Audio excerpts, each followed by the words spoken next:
Ashes of Creation just had their massive Raid Boss live stream update where they showed us what it's like to be in the very first World Boss or Raid Boss encounter that we're going to experience during Alpha 2. And it was a huge, huge success. Now, here's the thing, guys.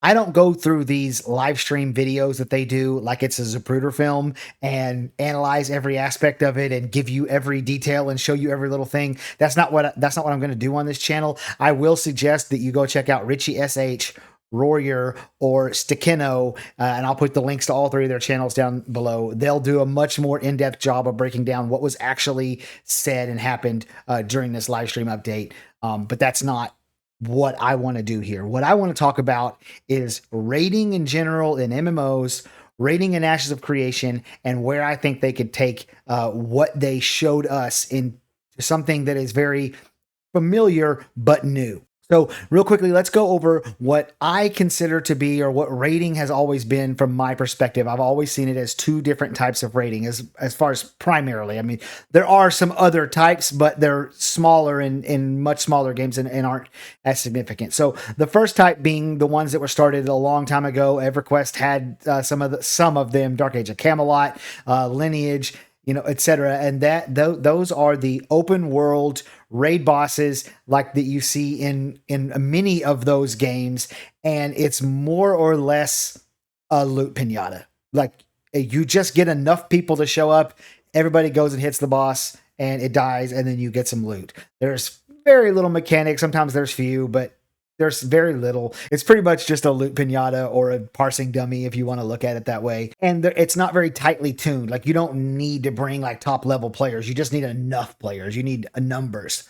And then the other type is all the way over on the other side of the spectrum, and that is the very, very tightly tuned raids that you find in games like World of Warcraft, Final Fantasy XIV, and Star Wars: The Old Republic. But that is where you have these fights that there are sections of the fights, and there are parts of the fights that you have to maintain a certain amount of DPS in order to beat them. And of course, as you increase the difficulty of those bosses, you need even more DPS. The tanks have to perform the mechanics exactly right. The healers have to be really on point. All of these types of things just to get through sometimes story mode, but definitely the hard or mythic or nightmare or whatever they that particular game calls their hardest content. Extreme, I think, is what Final Fantasy 14 calls it, or maybe Savage. I don't know. It's they have a whole other thing going on over there. Really, really difficult raids where massive groups of people in communities compete to see who can be the first one to down the raids. They compete on a server-wide level, a country-wide level, and then a worldwide level. People claiming world first or server first. That type of rating is what has always interested me as a former athlete. Like, I played competitive flag football until I was like 35. I can't do that anymore. My body just can't keep up with that stuff anymore. And I was looking for a competitive outlet, and I found it in this. And I have loved doing the competitive rating thing. However, I noticed something recently when Dragonflight for World of Warcraft, the expansion, came out. I joined in there and I hopped in with Roar, and Vladis was doing it. I think Bardic. I ended up in a raid with Bardic somehow. A lot of the old Ashes content creators. And I mean, those guys, they went hard. And everybody I knew that was in the World of Warcraft arena was going hard, man. They were like playing nonstop every single day. I would log in and half my Discord friends list would be playing World of Warcraft.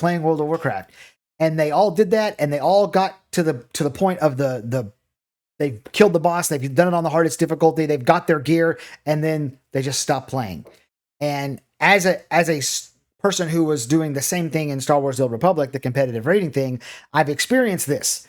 We all jump in to do the new raid, and then we jump out. And because there's nothing competitive to do, you can do PvP, but we aren't as interested in like mindless PvP, like just queuing up for battlegrounds is like whatever. And so that has created a situation where these people, they log in, it's still popular. Like, competitive rating is still really popular, but they can't produce content fast enough to keep those guys around. And so they end up leaving and going and doing other things, and they come back just for the expansion and then leave again. It's a pervasive problem. It's nonstop. But the main thing that I wanted to point out was that crowd, the crowd who wants competitive PvE, competitive, tightly tuned raids, they exist, and it's large. And Ashes of Creation doesn't seem to me to be fostering that, to trying to pull that crowd over. And I think that's a mistake. I think that they can get that crowd. And not only that, because the entire suite of systems that Ashes of Creation has, which I've been saying for years, is basically just a suite of systems that's designed to create perpetual, endless in-game content that it doesn't need to be produced all the time by the developers with all the soft friction and stuff that they're creating in the game. There's content to do. There's something for raiders to go do besides just raid. Now, Steven has already said that the raiding, at least the instanced raids, will be tightly tuned and that type of raid that we're talking about, but that you won't get the best gear from it. I say that's fine. Even though the best gear is one of the motivating factors for those raid teams who are going out there and doing the raids, you could develop an esport around the competition for the completion of the raids. You could put all kinds of modifiers in there so that you can't bring a certain class, or you can't use a certain ability, or whatever. You could put modifiers in there and have people trying to complete them with these different modifiers. You could do all kinds of things to bring in that group that wants the competitive rating. Let them do the thing. Let them compete. Make it Intrepid sponsored. Make the competing part of the expansion, part of the raid, part of what's going on. And then when it's not raiding time, they can be defending their node. They can be trying to help out with caravans that are going through. They can be grinding resources. They can be running taverns. All these things that exist in Ashes of Creation that don't exist in other games are things that those raiding people can be doing. They're looking for games. I have a buddy who's a hardcore World of Warcraft guy, and like I said, it said playing World of Warcraft on Discord for like 2 months after Dragonflight come out. Now he's playing Idol Slayer, y'all. That's when you know you're bored. You would love an MMO to play. But instead, he's playing Idol Slayer. I got people playing V-Rising. I got people playing Farm Simulator. Like, my Discord list, nobody is playing World of Warcraft now. They're all playing random stuff all the way down to Idol Slayer. So, you can get that crowd.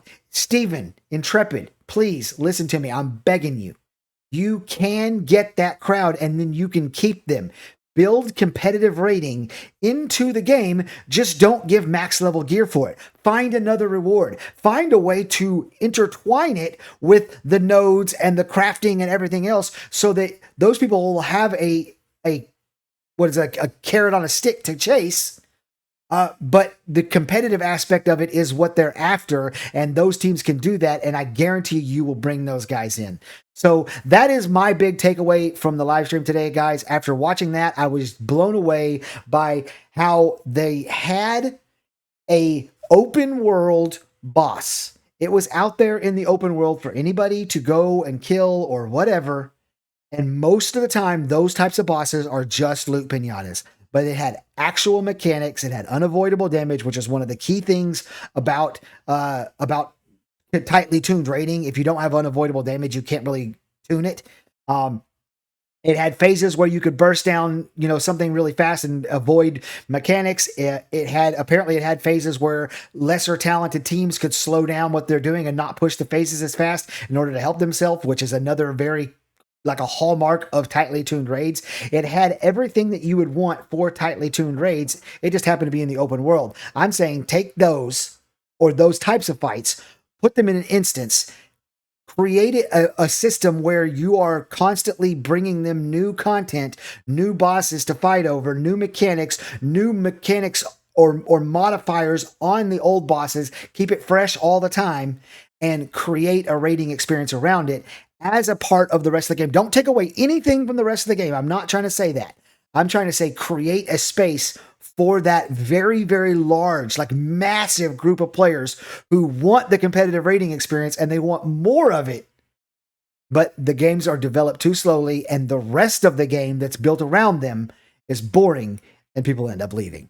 So before I get out of here, guys, I do want to tell you guys, there are some of you guys who just, today several people were tagging me in the Twitch chat, just being like, hey, when's your next video? Zillion, we miss you. I've had people jumping in my Discord and coming into the voice chat and just talking to me and saying, hey, man, when's your next video coming out? And these types of things. And I want to reassure all of you guys. I know that I say this, but I just want to make sure you guys understand this. I'm not going anywhere.